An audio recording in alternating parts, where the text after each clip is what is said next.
Selamat sore, di sini saya dengan Muhammad Aul Lutfiandika Putra sebagai Race Electronic, Track dan juga Motorsport Manager di Mandalika, Pertamina Mandalika International Circuit.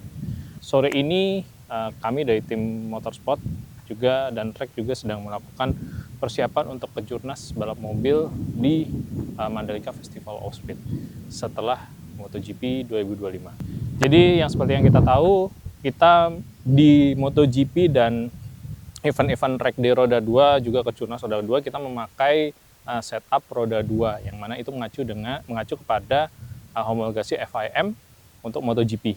Jadi apa yang dilakukan di MotoGP dan juga roda 2 adalah sudah sesuai dengan homologasi FIM, di mana semua setup roda 4 dinonaktifkan dulu seperti untuk dome dan flexible cone itu dicabut dulu agar tidak membahayakan dari roda 2-nya sendiri. Nah, sekarang kita kembali ke setup roda 4 untuk kejurnas Mandalika Festival of Speed. Jadi apa saja yang dilakukan, yaitu kita kembali lagi kepada homologasi grade 3 FIA, di mana ada beberapa fitur-fitur safety yang dipasang di dalam track seperti yang kita lihat brake marker sesuai dengan standarnya dari FIA di beberapa titik, dan juga sudah kita pasang. Ada juga di beberapa titik di tikungan-tikungan seperti di apex, itu kita memasang namanya dome. Dome itu semacam kayak bump yang mana menghalangi mobil untuk mendapatkan keuntungan dengan memotong track. Dan juga untuk mengetahui batas track, dan juga jadi reference point kita pasang tambahan yaitu flexible cone. Gitu. Ya, kalau untuk sisi teknisnya mungkin nggak banyak berubah ya dengan settingan di sistem kami di Race Electronic, hanya mengganti settingan default dari roda 2 ke roda 4. Kemudian seperti kalau untuk setup fisiknya seperti yang ditambahkan, yang saya sampaikan tadi, bahwa ada pemasangan dome, pemasangan flexible cone, pemasangan brake marker sesuai dengan speknya FIA, dan juga penambahan grid. Jadi untuk roda 2 perbedaannya adalah untuk MotoGP grid mobil kita hapus dulu, kita black out dulu, kemudian kembali ke settingan roda 4, maka grid mobil kita munculkan. Jadi grid mobil dan grid motor dia coexist.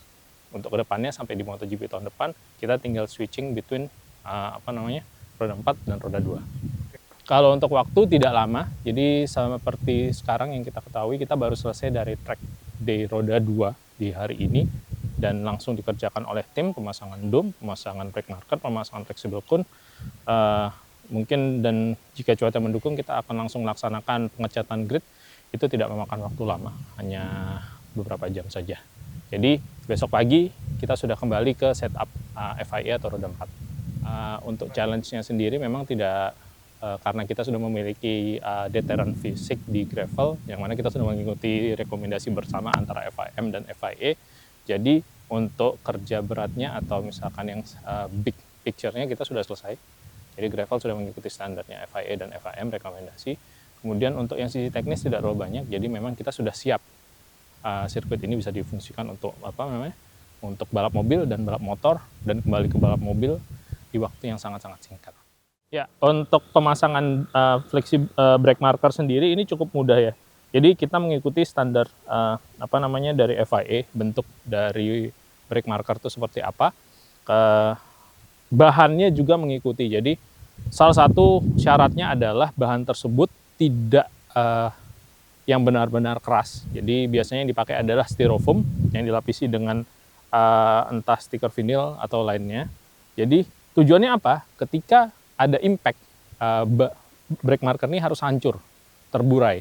Jadi tidak membahayakan kepada kendaraan, tidak membahayakan kepada pembalap. Jadi sebenarnya standar ini sudah bisa dipakai di balap motor juga. Tapi memang balap motor hanya dipakai di beberapa tikungan saja. Gitu. Pemasangannya cukup simpel, yaitu untuk di area yang ada beton atau aspal kita cuma menggunakan semacam glue berupa sealant. Jadi ketika dia ditabrak atau kena impact, dia akan langsung terlepas atau terburai. Gitu. Kemudian setelah dipasangin sealant, karena kita akan baru makainya besok, ini cuma cukup diberikan pemberat sekitar 2-3 jam saja. Oke, flexible cone yang kita pakai itu simple. Itu memakai biasanya kita memakai banyak dan umum dipakai di beberapa sirkuit lain. Menggunakan traffic cone yang mana syaratnya dia harus fleksibel. Kenapa dibilang fleksibel kon? Karena dia bisa seperti ini.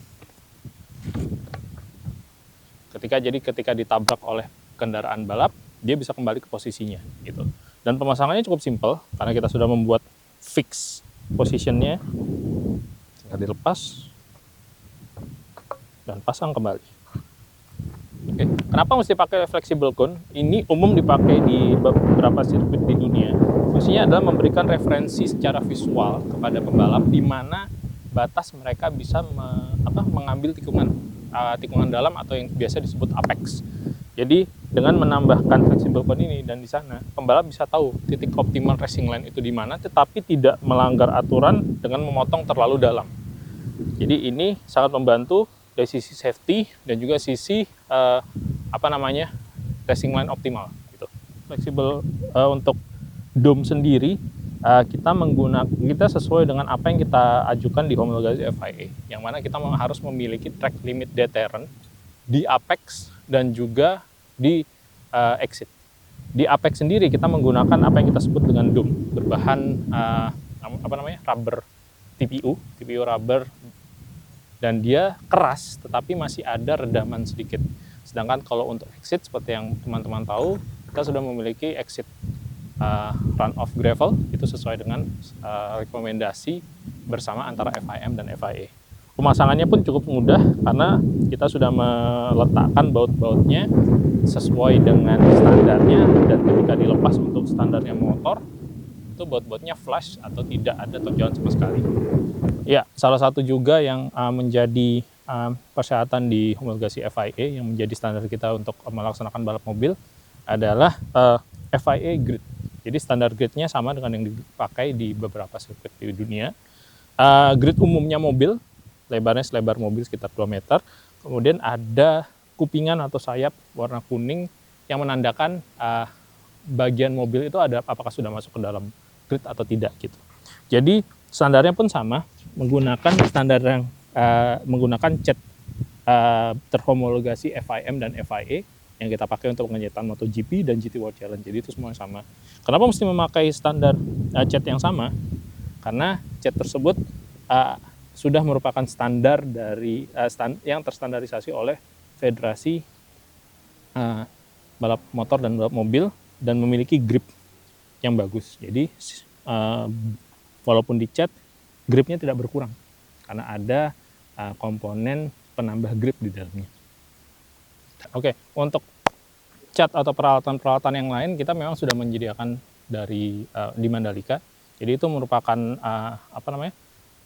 standar yang kita harus sediakan gitu. Jadi ketika kita switching atau berganti antara mode roda 2 ke roda 4 kita sudah siap. Jadi tidak perlu mendatangkan tapi lebih kepada kapan saja siap, dan itu perangkat-perangkat tersebut kita selalu cek dan kita selalu perbarui sesuai dengan standar dan juga regulasi yang ada.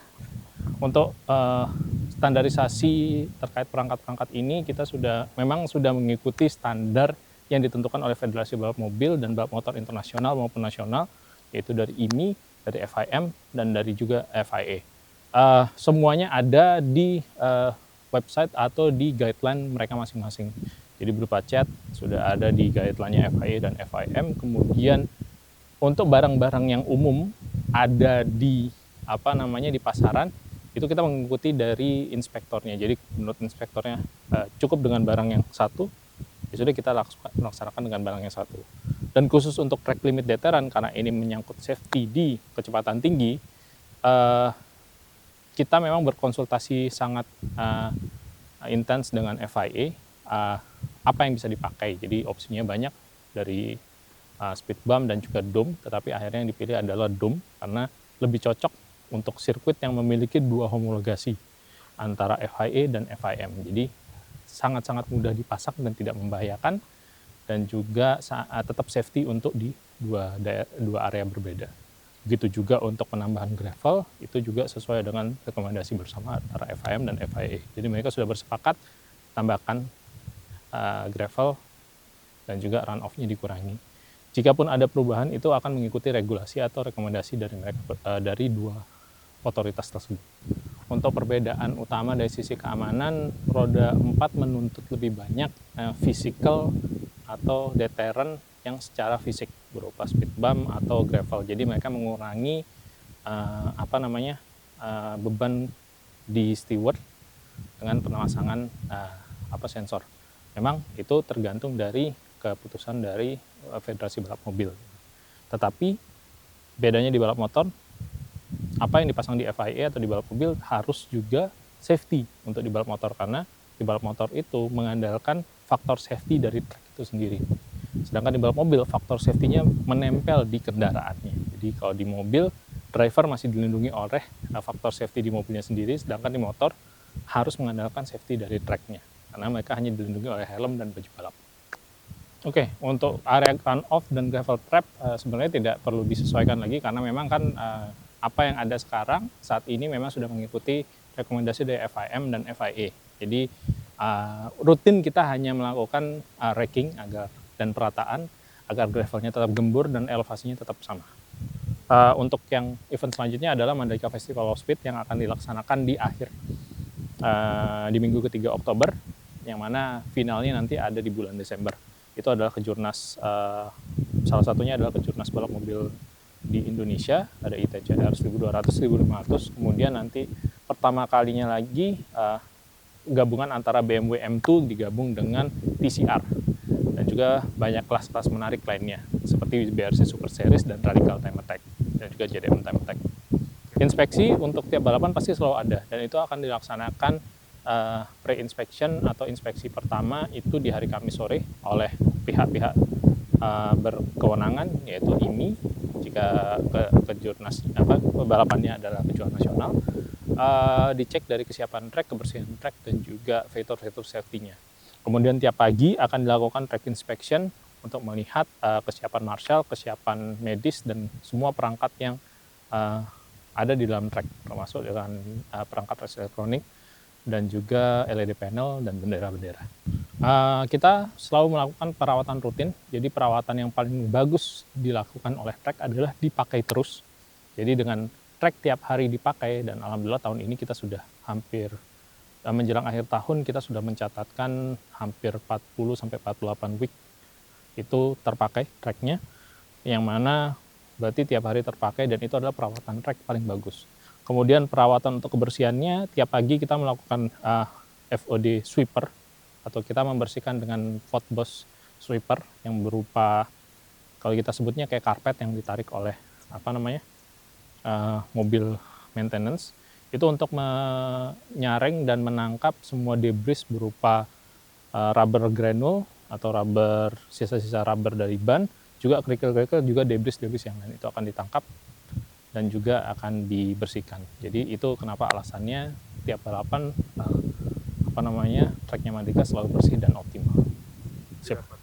Oke, untuk pelajaran yang didapat adalah mau itu kejuaraan nasional dan juga kejuaraan dunia, standar yang dipakai adalah sama, karena safety is number one. Safety di nasional sama dengan safety yang di MotoGP. Begitu juga safety yang MotoGP sama dengan nasional untuk roda 2. Safety di GT sama dengan kejurnas. Semuanya sama. Kita mengacu kepada standar tertinggi yang pernah kita pakai. Gitu. Kemudian semua pekerjaan yang dilakukan ini adalah in-house yang melibatkan tenaga kerja lokal, dan 100% adalah tenaga kerja dari NTB dan daerah sekitar, yaitu dari Lombok Tengah, Nusa Tenggara Barat. Mandalika sangat-sangat siap untuk menjadi sirkuit multifungsi yang memenuhi standar baik itu roda 2 dan roda 4. Jadi dari segi manajemen track, perangkat, dan semuanya kami siap. Dan juga federasi juga sudah membuktikan dengan kita memiliki 2 homologasi di 2 federasi yang berbeda.